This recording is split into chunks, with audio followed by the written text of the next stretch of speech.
L'accession du Tchad à l'indépendance le 11 août 1960 avait amené les Tchadiens à se frotter joyeusement les mains.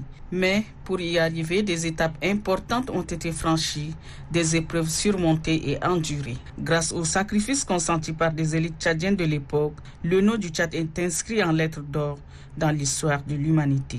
Tout a commencé en 1884 à la conférence de Berlin, où les grandes puissances telles que l'Angleterre, l'Espagne, le Portugal, l'Allemagne et la France se sont donné rendez-vous pour sceller le sort du continent africain. À l'issue de cette conférence, des accords bilatéraux visant à échanger des territoires africains ont été signés. Le Tchad, qui faisait l'objet de convoitises parce que disposant des ressources naturelles assez considérables, est occupé par la France. Ce, après une farouche résistance politico-militaire et religieuse.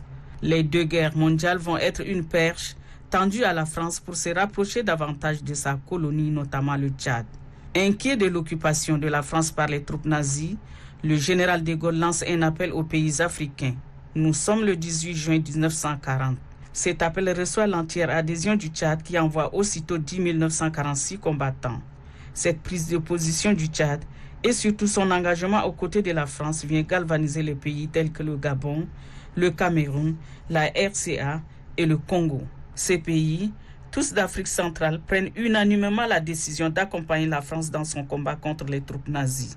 Une coopération de taille qui conduira la République française à enclencher le processus de décolonisation. Le maire de la ville de Marseille, par ailleurs ministre de la France d'Outre-mer Gaston Defferre, initie une loi dite loi cadre Gaston Defferre. Elle sera votée le 23 juin 1956.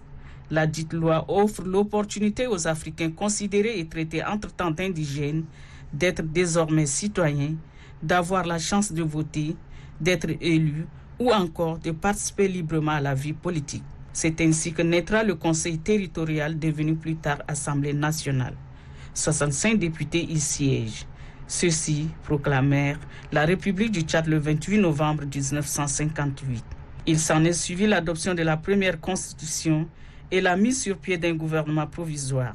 Un gouvernement qui sera respectivement dirigé par Gabriel Lizet, Gonthiom Saoulba, Ahmed Koulamala et enfin François Ngarta Tombalbaye qui forma son équipe le 26 mars 1959.